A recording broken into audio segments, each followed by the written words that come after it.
Welcome to my channel. I'm Nancy Thompson, your storyteller, bringing you American folktales, thrilling mysteries, and all sorts of fascinating topics. Join me for today's tale, set back in the days of colonial America. Once upon a time, in a small settlement called Willow Creek, there lived a young woman named Annie Miller.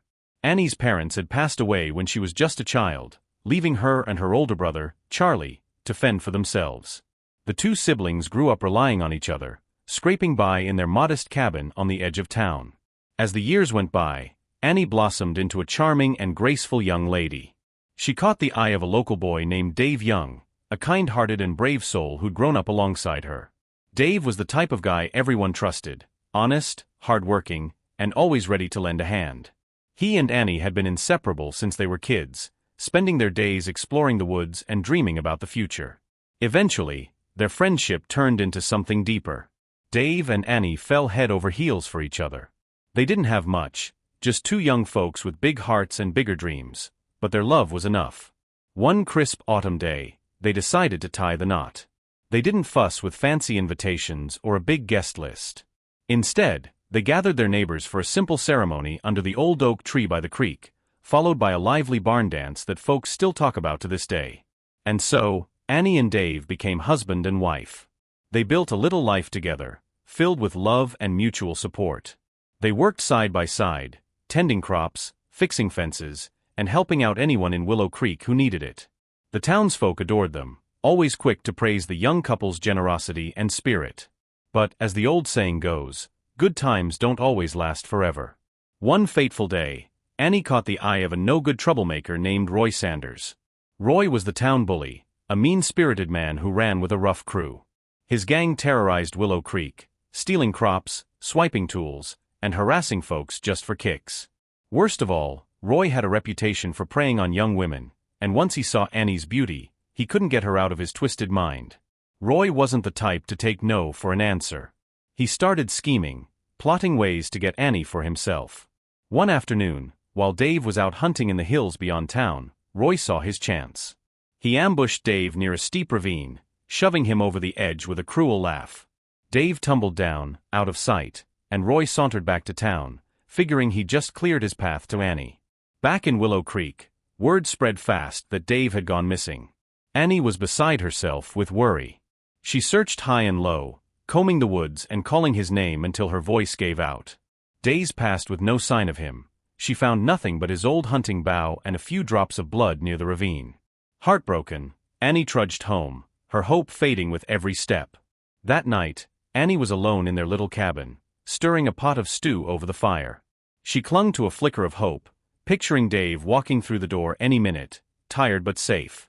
Suddenly, a commotion outside jolted her from her thoughts, loud voices shouting her name. She froze, peering through a crack in the door. There stood Roy Sanders and his gang, armed with knives and clubs, grinning like wolves at a lamb. "What do you want?" Annie demanded, her voice trembling but firm. Roy let out a mocking laugh. "I'm here for you, sweetheart. Your useless husband's gone, so it's just you and me now. Open the door, and I'll keep you company." When Annie didn't budge, Roy's grin vanished. He started pounding on the door, his men joining in with kicks and shoves. Annie braced herself against it, yelling, "Get out of here. Leave me alone." Roy's voice turned venomous. "Quit playin' hard to get, Annie. I've had my eye on you for ages. You think you're too good for me? Open this door, and I'll show you the good life. Plenty of food, nice things. Don't make me break it down." The door shook under his blows, and Annie knew she couldn't hold out much longer. Desperate, she thought of Dave, wishing he'd come bursting in to save her. Then she thought of her brother Charlie, praying he'd hear her cries and rush to her side. "Help! Somebody help me!" she screamed into the night. But Roy's gang had the town too scared to act. Folks peeked from their windows, whispering prayers, but no one dared step outside. No one, that is, except Charlie. He'd heard Annie's voice from across town and came running, clutching a shovel like a weapon. He charged at Roy's crew, swinging wildly, but they outnumbered him. Armed with blades and clubs, they knocked him to the ground and pinned him there, helpless. Annie's heart sank as she watched her brother fall. She was out of options, trapped and alone, or so she thought. Just then, A piercing cry cut through the chaos, sharp and wild, like a fox's call echoing from the woods. Annie's mind flashed back to a memory, a red fox she'd once found injured in the hills. She'd nursed it back to health, feeding it scraps and tending its wounds until it scampered off free. Could that be her fox now? It was a crazy thought, but in that moment, it felt like her last shred of hope. Roy and his gang froze at the sound of that eerie cry, their eyes darting toward the darkened woods. Before they could figure out what was happening, a flash of red streaked down from the treetops like a bolt of lightning. It was no ordinary fox. It was a massive red beast with blazing golden eyes and teeth sharp as razors. With a snarl, it lunged at Roy, sinking its fangs into his shoulder and hurling him to the dirt. Roy howled in pain, scrambling to his feet, but the fox wasn't done. It leaped again, tearing into his men with ferocious speed. The thugs dropped their weapons, screaming as they bolted into the night, leaving Roy writhing on the ground. Charlie seized the moment, staggering to his feet and rushing to Annie's side. She flung the door open, tears streaming down her face as she cried, "Charlie, you're here." "Don't worry, sis," Charlie said, pulling her into a hug. "You're safe now." Annie looked up, her gaze locking on the red fox standing in the moonlight. It stared back at her, its eyes softening with something almost human, like gratitude. Then it hit her, this was the same fox she'd saved all those years ago. "Thank you," she whispered, her voice trembling with awe. "You saved me." The fox dipped its head as if nodding, and then, right before their eyes, it began to change. Its fur shimmered, its form stretched, and in a blink, it transformed into a young man. He was tall and striking, dressed in a crimson coat that seemed to glow faintly in the dark. Charlie and Annie gaped, speechless, as he stepped forward. "No need to thank me," he said, his voice warm and steady. "I owe you my life, Annie. If you hadn't patched me up back then, I'd be long gone." Charlie blinked, still clutching his shovel. "How'd you do that? Turn into a man? Are you some kind of spirit or something?" The man smiled faintly. "You could say that. I've been training out there in the wild, learning the old ways. Call me Red, just Red." "Charlie, mind giving us a minute? I've got something to tell Annie alone." Charlie hesitated, then nodded and stepped outside, leaving Annie and Red facing each other in the flickering firelight. Red's expression turned serious as he met her eyes. "Annie, do you remember the day Dave disappeared?" "Of course I do," she said, her voice breaking. "It was the worst day of my life. He went hunting up in the hills, said he'd be back by sundown. But he never came home.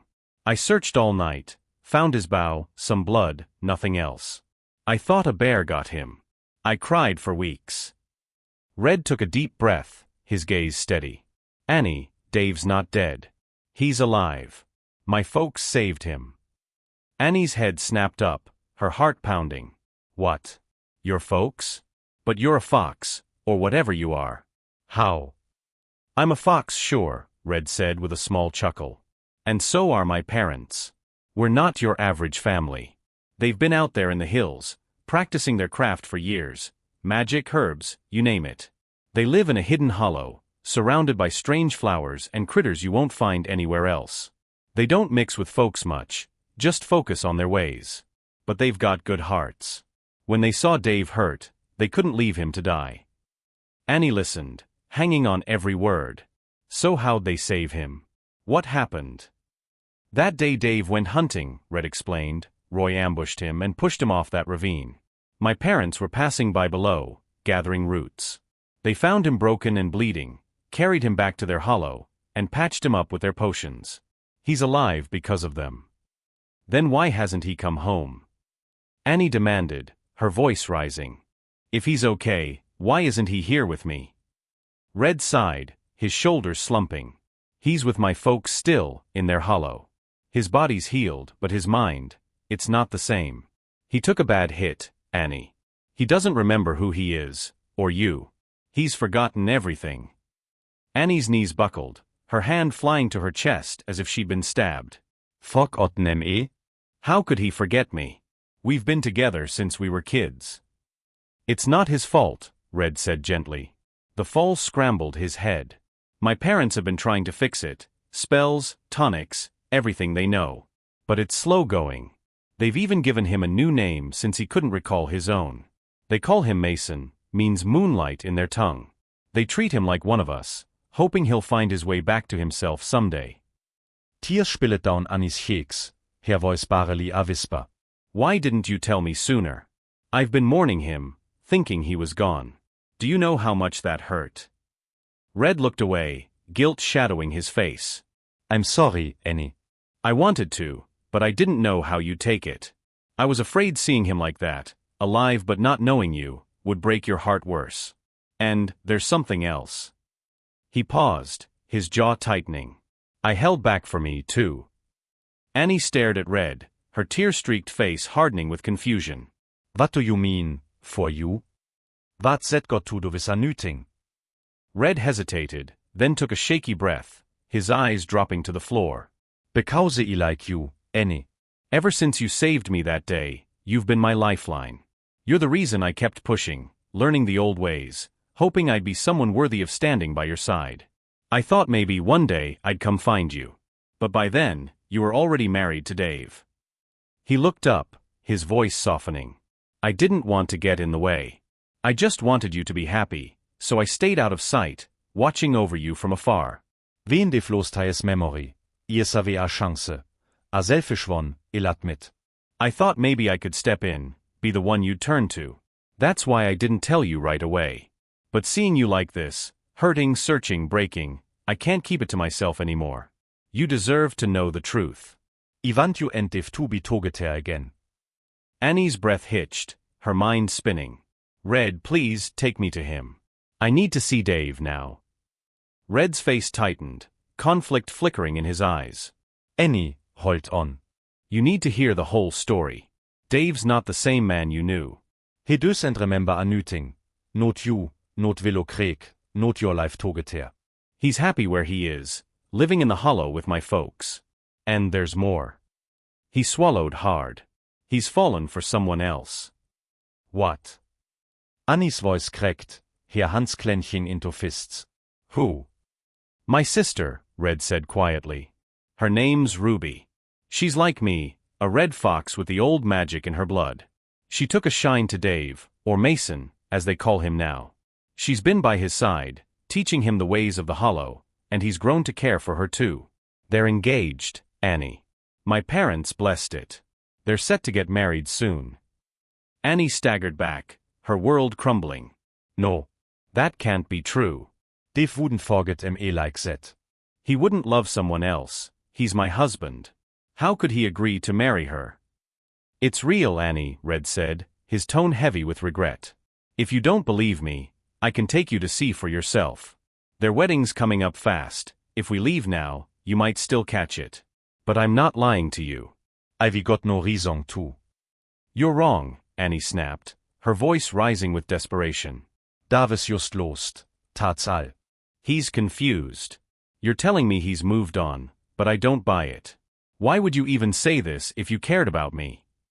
Red's shoulders slumped, a bitter smile tugging at his lips. I'm not saying it to hurt you, Annie. I'm telling you because you need to know what you're walking into. Davis got a new life now, a new laugh. You've been waiting here, tearing yourself apart, and it's killing me to watch. You deserve better than pining for something that might be gone. You deserve so me own would fight for you, like me. He stepped closer, his voice earnest. I mean it, Annie. I do anything for you. If you'd let me, I keep you safe, make you happy, give you a life worth living. I never let you down. Annie shook her head, stepping back. No, Red. I can't.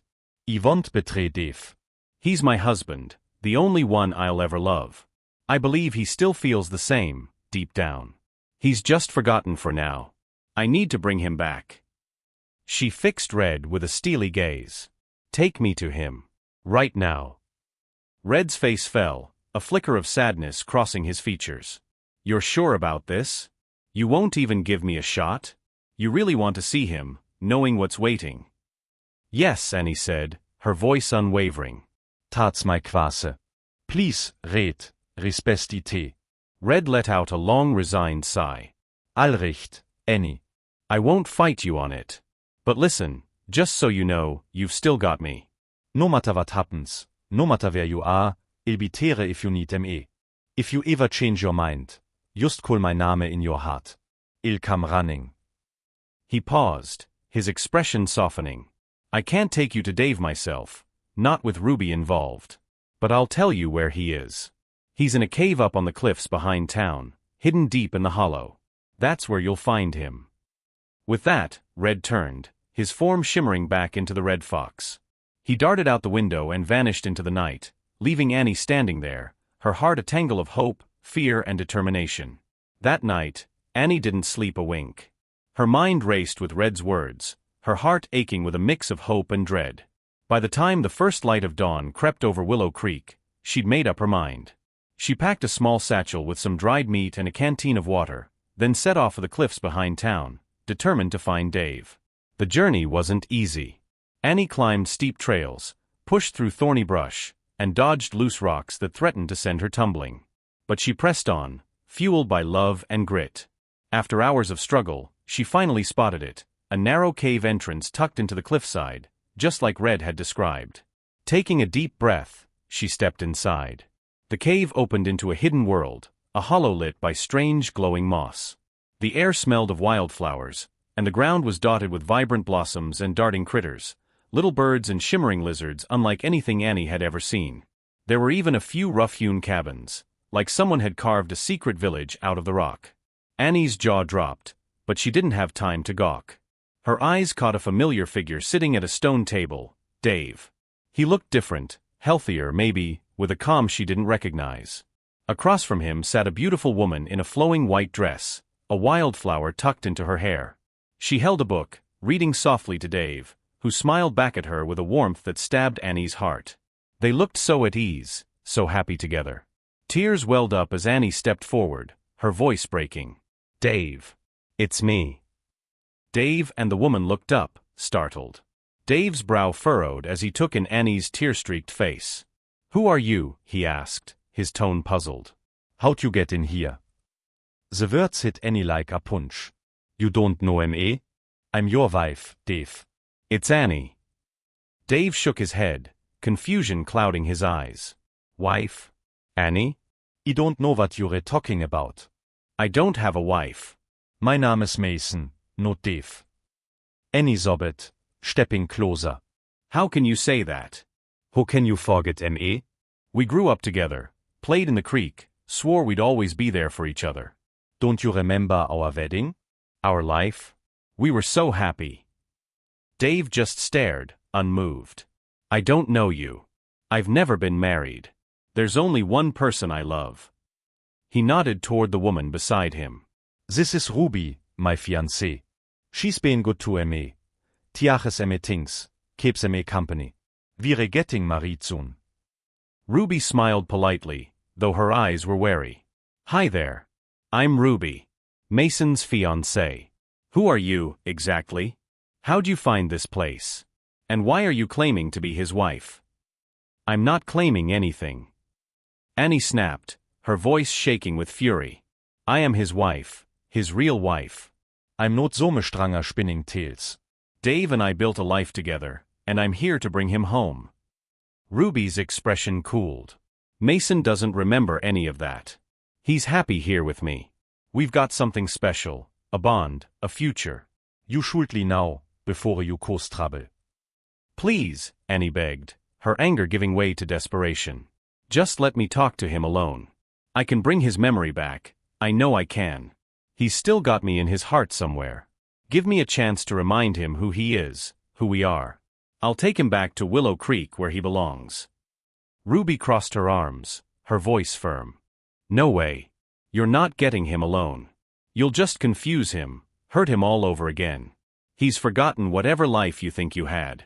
Why can't you let him go? He's got a new path now, with me. Liu SB. Dave spoke up, his tone flat but kind. Look, I'm sorry, but I don't want to talk. I don't know you, and I don't need to. Please just go. Don't mess up what Ivy got here. Annie's chest tightened, her hope crumbling. How can you do this to me, Dave? How can you forget everything we had? We loved each other, lived for each other. Enough, Dave cut in, his patience thinning. I don't want to hear it. Ruby and I are about to start our life together. Go home. Stop bothering us. Ruby smirked faintly. Still not giving up? What's your plan? Drag him off. You think you can take on both of us? We're not ordinary folks, you know. We've got the old magic, stronger than you'll ever be. Keep pushing, and you'll regret it. Dave nodded. She's right. Lee, please. I'm Mason now. I love Ruby, not you. Annie sank to her knees, sobs racking her body as despair washed over her. She'd lost him, her Dave, her everything. But just as the darkness closed in, a familiar voice broke through. Don't say Epsilon, Annie. I'm here to help. She looked up to see Red standing at the cave entrance, his crimson coat catching the glow of the moss. His eyes were full of pity and resolve. Sorry I'm late, he said softly. I know you're hurting, and I can't stand it. But don't give up yet, I've got a way to bring Dave's memory back. You two can still have your happy ending. Annie's eyes widened, a spark of hope flaring through her despair. Red, you mean it? You can bring his memory back. Red nodded, his expression steady but pained. Yeah, I can. I've got something special, a charm you could call it. It's part of the old magic I've been learning. It'll dig into his mind, pull those lost memories back to the surface. He'll remember you, Annie, everything you two had. Annie clasped her hands together, her voice trembling with gratitude. Oh, Red, thank you. Thank you so much. But before Red could respond, Ruby stepped forward, her face twisting with alarm. Wait a minute, little brother. Are you out of your mind? That charm, it's your lifeline, the core of your magic. If you use it, you'll lose everything, your power, your shape-shifting, all of it. You'll be stuck as a plain old fox forever. Red met her gaze, unflinching. I know, Ruby. And I'm okay with that. I'd do it for Annie, to pay her back for saving me, to give her the happiness she deserves. Annie grabbed his arm, her voice urgent. No, Red, stop. I want Dave back more than anything, but not if it means you have to give up everything. I can't let you sacrifice yourself. I owe you too much. It's my choice, Annie, Red said firmly, brushing off her protests.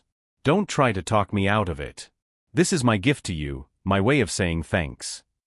With a flick of his wrist, he gestured toward her, and an invisible force pinned Annie in place. She couldn't move, couldn't speak. Red turned to Ruby, dropping to one knee. Sis, you know how we foxfolk are. We honor our debts, and we don't mess around with love. Annie and Dave belong together.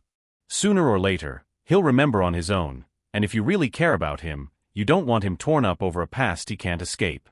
Let me do this, for them, for you. Ruby hesitated, her eyes flickering between Red and Dave. After a long moment, she sighed. Fine. Do it. She waved a hand, and suddenly Dave and Annie were frozen too, locked in place like statues, their eyes wide with confusion. Red led Dave into one of the cabins, shutting the door behind them. Inside, he pulled a small crystal-like object from his coat, the charm glowing faintly with a warm light. He held it up, letting its glow wash over Dave. Mason, he said softly, that's not your real name. You're Dave Young, from Willow Creek. You've got a wife out there, Annie. She's waiting for you. Dave frowned, his head tilting. I don't believe you. I can prove it, Red said. But brace yourself, it's gonna hurt, and it's gonna feel good too. You ready? Dave nodded slowly. Yeah. Show me. Red pressed the charm to Dave's forehead. This is my lifeline. It'll show you who you were. Just listen to me, follow my voice, and you'll see. The crystal pulsed, sending a beam of light into Dave's mind. He gasped, clutching his head as memories flooded back. Childhood games by the creek, meeting Annie, their wedding under the oak tree, their happy days in Willow Creek. He saw Roy pushing him off the cliff, Red's parents pulling him from the wreckage, Ruby tending his wounds. Pain and joy crashed together, leaving him reeling. Red stayed by his side, his voice a steady guide. That's all real, Dave. That's your life. Ruby's my sister, she's good, and she loves you. But Annie's your wife, the one you swore to forever. What you do now, that's up to you. Dave's eyes cleared, recognition dawning. Annie, she's my wife. I can't stay here.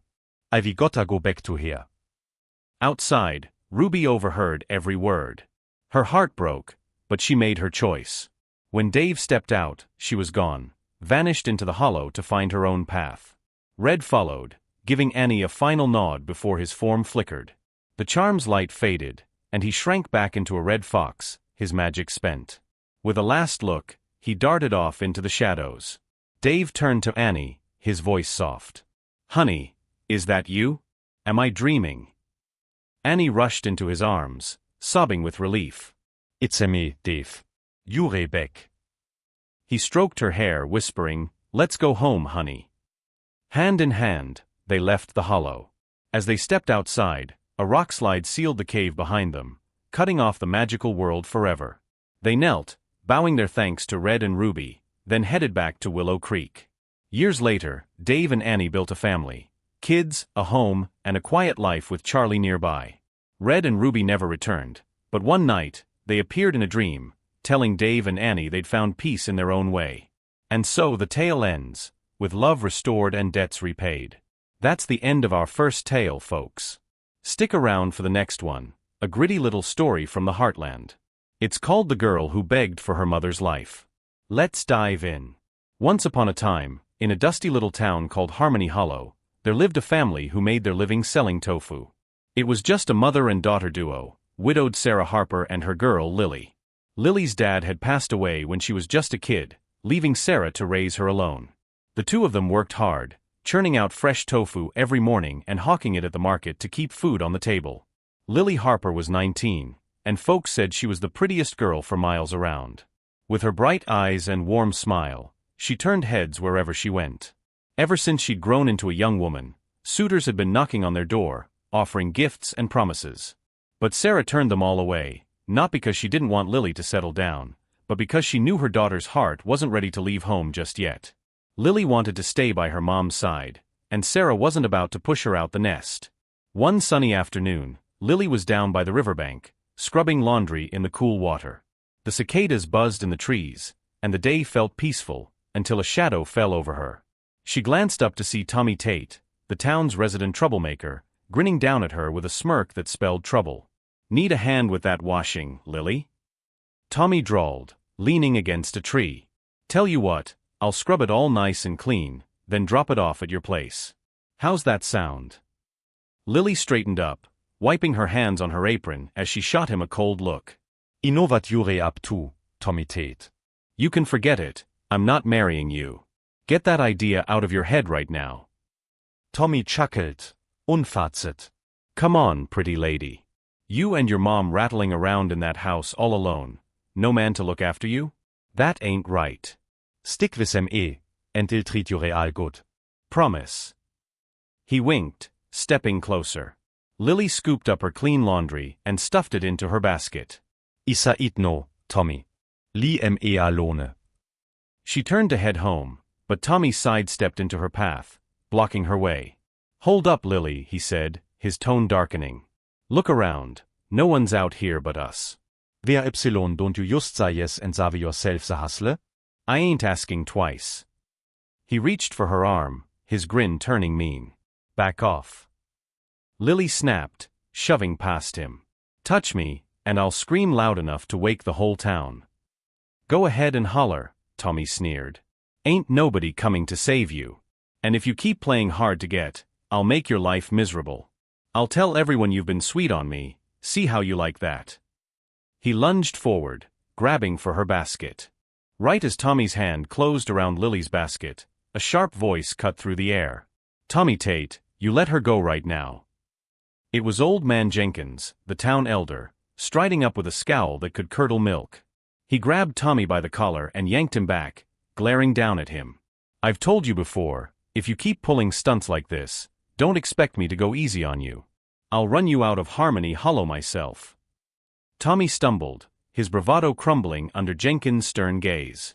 He muttered something under his breath, shot Lily a sour look, and slunk off down the riverbank, kicking dirt as he went. Jenkins tipped his hat to Lily. "You all right, missy?" Lily nodded, clutching her basket tight. "Yes, sir. Thank you." She hurried home, her mind churning. The walk back felt heavier with every step. Tommy's words gnawed at her, stirring up old hurts. By the time she pushed open the door of their little house, the dam broke. She dropped the basket and sank to the floor, tears spilling over. Ever since her dad died, Lily and Sarah had faced their share of whispers. Folks in Harmony Hollow loved to gossip. Two women living alone drew all kinds of talk. Sarah, even in her middle years, still turned heads with her quiet beauty, and that only fueled the rumors. People said a widow's house was a magnet for trouble, and days like this made Lily feel it deep in her bones. The door creaked open again, and in walked Danny Brooks, a sturdy young man who'd been helping out around their place for years. He carried a sack of ground soybeans, fresh from the mill, but froze when he saw Lily crying. "What's wrong, Lily? Who's been messing with you? Was it that no-good Tommy Tate again?" Lily wiped her eyes, her voice hitching. "Yeah, Danny. He caught me by the river, wouldn't leave me alone." She buried her face in her hands, sobbing harder. Danny's jaw tightened, his fists clenching. "That's it, I knew it was him. You wait here, Lily. I'm gonna go settle this with that punk once and for all." He turned for the door, but Lily jumped up and grabbed his arm. "No, Danny, don't. I'm fine now, just let it go, please." Danny sighed, clearly torn, but he nodded. "All right, if you say so." He set the soybeans down and headed out, leaving Lily to pull herself together. A moment later, Sarah shuffled in from the back room, her apron dusted with flour. She took one look at Lily's red eyes and rushed over, wrapping her in a warm hug. "Oh, honey, what's happened? You've had a rough day, haven't you?" Lily leaned into her mom, sniffling. "It's Tommy again, Mama. He's getting worse." Sarah rubbed her back, her voice soft but firm. "Poor thing, you've been through enough. But listen, I've been thinking. Danny Brooks comes by every day, hauling sacks, fixing things up. He's a good kid, honest, steady. I've seen how he looks at you, and I reckon he'd treat you right. If you're sweet on him too, I could put in a word. A man like that around? Nobody dare bother you again." Lily pulled back, brushing away tears. "Mama, I know Danny's good. And maybe I do like him a little. But I'm not ready to get hitched yet. I want to stay here with you a while longer, help out, keep things going. If I leave, who's gonna look after you?" Sarah smiled gently, patting Lily's cheek. "You're a sweet girl, Lily. I just hate seeing you carry so much on your own." Just then, the door swung open again, and in strolled Teddy Hayes, the son of the wealthiest rancher in Harmony Hollow. Teddy was all dolled up in a crisp shirt and boots, his arms loaded with gifts, jars of honey, a bolt of calico fabric, and a sack of sugar. His hired hands trailed behind, hauling more. But when he saw Lily's puffy eyes and tear-stained cheeks, his easy grin vanished. "Lily, what's wrong?" Teddy asked, setting the goods down with a thud. "Who's been picking on you? Tell me and I'll fix it, I swear I'll make him regret it." Lily sighed, brushing him off with a tired wave. "Teddy, just stop. You don't need to keep coming around with all this stuff. I'm not marrying you, so take it and go." Teddy Hayes had been chasing Lily for 2 years now, showing up every few days with presents and sweet talk. But every time, she sent him packing. To Lily, Teddy was just a rich boy playing at love, too flashy, too unreliable. She didn't want a husband with deep pockets. She wanted someone solid, someone she could trust, even if life got lean. Teddy didn't flinch at her rejection. He was used to it by now. "I get it, Lily," he said, his voice earnest. "You don't trust me yet. But I'm serious about you. I'm not giving up." Before he could say more, Danny Brooks burst back through the door, his face darkening when he spotted Teddy. He marched over, grabbing Teddy by the collar of his fancy shirt. "Hayes, I've told you to quit bothering Lily. Looks like you don't listen worth a damn." Teddy shoved Danny's hand off, squaring up. "You can come sniffing around, Brooks, so why can't I? What makes you special?" Danny's eyes blazed. "'Cause I ain't here to buy her with trinkets, that's why." He reared back a fist, ready to swing, but Teddy's hired hands lunged forward to pull them apart. Teddy waved them off, barking, "Back off, boys. Let me handle this." He turned to Danny, voice low and sharp. "You think you own this place? I've got as much right to be here as you. Say it again, why can't I?" That was the last straw.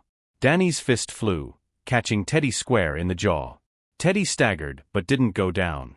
Lily shrieked, jumping between them. Danny, stop it. Teddy, enough, just go. She shoved Danny hard, trying to break it up, but he stumbled and hit the floor, his pride stinging more than his knuckles. He glared up at her, chest heaving.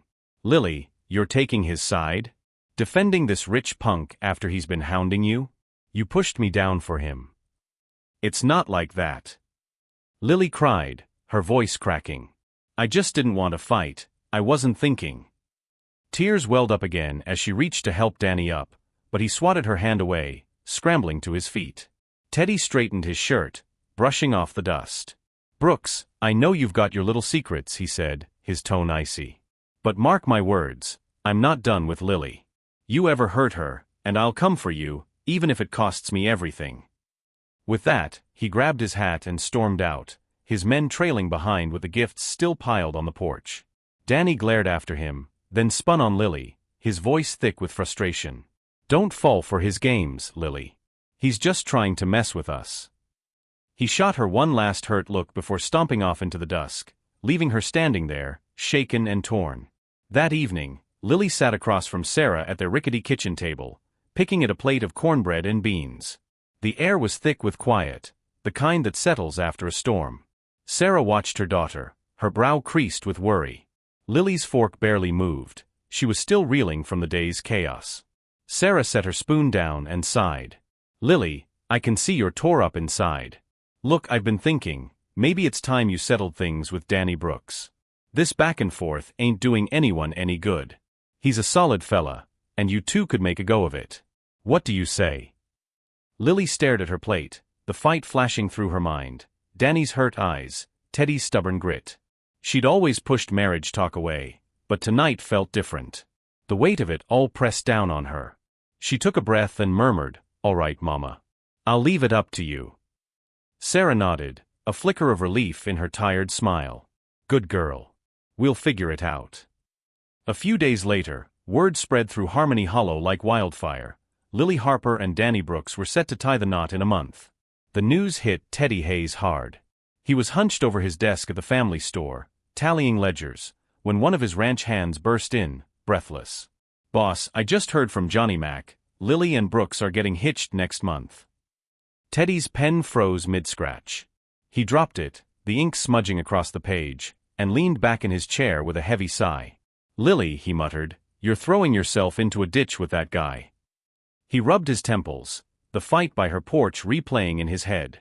For once, he didn't grab his hat and ride over with more gifts. He just sat there, staring out the window, a hollow ache settling in his chest. Over the next few weeks, Teddy kept his distance. No more visits, no more honey jars or sugar sacks piling up at Lily's door. Harmony Hollow buzzed with wedding talk. Folks figured Teddy had finally given up. But 6 days before the big day, sleep wouldn't come to him. He tossed and turned in his big 4-poster bed, Lily's face haunting his thoughts. Finally, he gave up fighting it. He stumbled to his study in the dead of night, lit a lantern, and grabbed a quill. The words poured out, raw and jagged.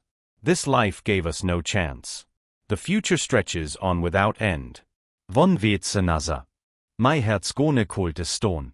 A lowlife wins the prize, while beauty fades to gray. I hope the folks see true.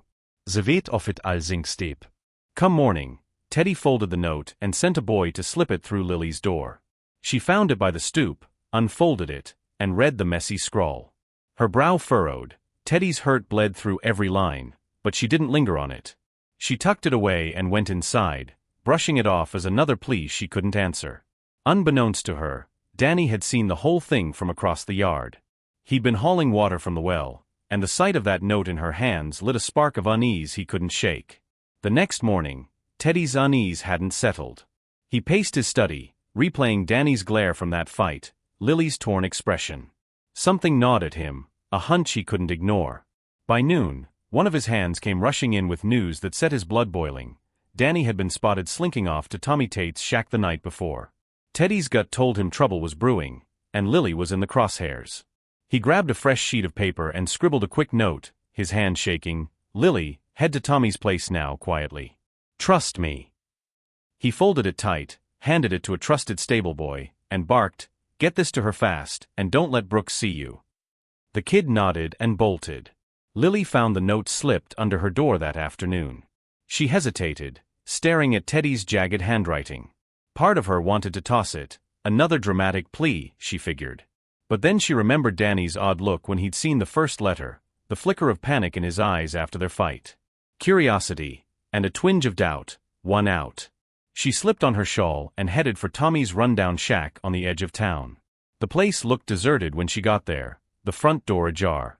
She crept inside, her heart thudding, and ducked behind a stack of crates just as voices drifted from the back room. It was Danny and Tommy, haggling like old partners in crime. Danny slid a small pouch across the table, coins clinking inside. "This is the last time, Tate. We're done after this. Sarah's Lily's weak spot, use that. I know she's still got a soft spot for Hayes, and I ain't letting her slip away. She's gotta be mine, all mine. Show her she and her mom can't make it in this town without me." Tommy snatched the money, weighing it in his hand. "Brooks, if it weren't for my ma's medicine, I wouldn't touch this job. I'm a heel, sure, but I've got some pride left." "What's the plan this time?" Danny leaned in, his voice low and cold. "You're gonna steer up trouble. Make it look bad for Sarah." "I'll swoop in and save the day. Lily'll see I'm the only one she can count on." "Get it done, and don't mess it up." "No way," Tommy snapped, shoving the pouch back. "That's too far, even for me." Danny smirked, pulling out a second fatter pouch and dropping it with a heavy thud. "How about now? Think it over. Without this cash, how long's your ma got left? You're in or you're out, Tate." Tommy's face twisted. Torn between shame and need. After a long pause, he snatched the money and stuffed it in his coat. "Fine, I'll do it but listen, Brooks. You'd better watch yourself. You're crossing lines that don't bend back." "Spare em ese Samon, then I shot back, lauking darkly." "You're just a two-bit thug. Without me, your ma'd be in the ground already." "Now get moving." He stood, brushing past the table, ready to leave. Lily crouched lower, her breath catching as Danny's boots thudded toward the door. She pressed herself against the crates, her mind racing. The man she'd trusted, the steady, honest Danny she'd nearly married, was a snake. Every word he'd said to Tommy was a dagger, carving up the life she'd thought they'd share. As Danny stepped outside, she stayed frozen, her world shattering around her. Moments later, Teddy slipped into the shack, his face tight with worry.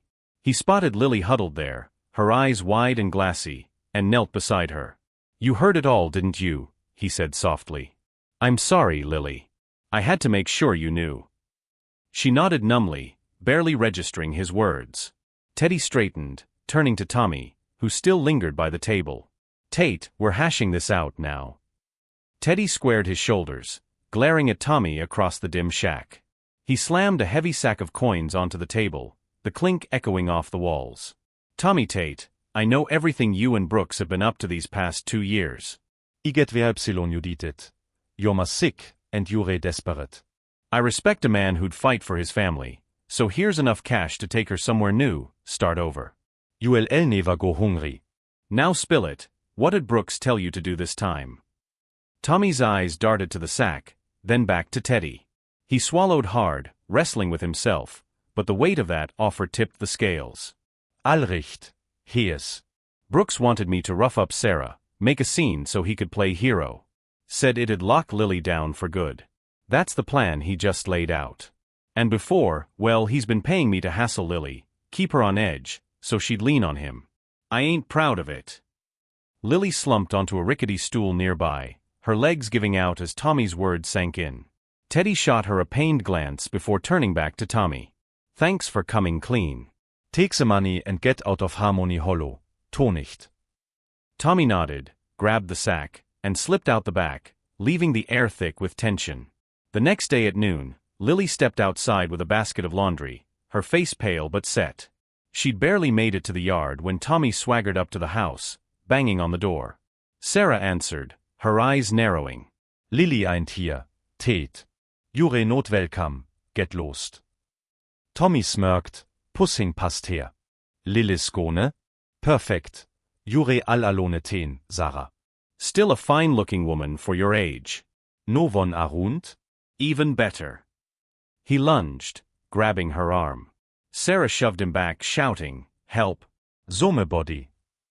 Before Tommy could do more, Danny burst through the door, tackling him to the floor. Tate, you filthy dog. Brotdelicht, and you pulses. He pinned Tommy down, roaring, "I'll teach you to mess with my family." Tommy scrambled up, brushing off his pants with a scowl. Eins ist justa show, Brooks? Why you hitting so hard? Show's over, Tommy muttered, plopping onto a chair. I'm done playin'. Danny froze, realizing Sarah was staring, her face a mask of shock. He spun to Tommy, his voice a snarl. You idiot. You ruined it. I told you to scare her, not blab. Now Lily Eleni va trust me. He turned to Sarah, desperation creeping in. Sarah, you heard him, it was all a setup. But now you know too much. Can't have that. He yanked a hunting knife from his belt and lunged at Sarah. She stumbled back, gasping, but a shout stopped him cold. Drop it, Brooks, look who's here. Teddy stormed in, Lily at his side, with Sheriff Lawson and a posse of deputies right behind. Danny's eiswiedend. He grabbed Sarah, pressing the blade to her throat. Back off, all of you. Let me go, or she's done for. You set me up, didn't you? Teddy had pieced it together days ago. Every time Tommy hassled Lily, Danny had met him first. He'd written that second note to get Lily to see the truth for herself, then tipped off Sarah and the sheriff to spring the trap. Sarah hadn't believed it at first, not her Danny, but she'd agreed to play along when Lily begged her to trust Teddy's hunch. Danny, let my mom go. Lily sobbed, stepping forward. Please, I'll take her place. If I'd said yes to you sooner, none of this would have happened. It's my fault. Tolate for that. Danny snarled, his grip tightening. You're all against me now. If he can't walk out of here, she's coming with me, I've got nothing left to lose. Teddy raised a hand, his voice steady. Easy, Brooks. Let her go, and I'll give you cash, enough to live fat and happy forever. Just don't hurt her. Danny Laukhet, wild-eyed. This is your fault, here's. I'd be with Lily now if you hadn't stuck your nose in. He shifted, ready to bolt with Sarah as his shield. Get me a horse and 2 miles head start, I'll let her go then. Cross me, and she's dead. Sarah tripped on the threshold as he dragged her out, sending them both tumbling. Tommy, still nearby, saw his chance. He leaped, wrestling the knife from Danny's hand, but Danny twisted free and stabbed him twice in the gut. Blood poured as Tommy collapsed, clutching the wound. The deputies swarmed, pinning Danny down as he cackled, "Worth it, I'll take someone with me." Sheriff Lawson hauled Danny off to jail, his fate sealed. Teddy knelt by Tommy, grim-faced. Hang on, Tate, I'm getting a doctor. But Tommy just coughed, blood staining his lips, and shook his head. Tolate, here's. I'm done. Tommy turned his fading gaze to Lily and Sarah, his voice a rasp. Lily. I'm sorry for everything I did to you. Sarah, that scuffle just now was fake, but I owe you an apology too. Lily knelt beside him, tears streaming. It's okay, Tommy.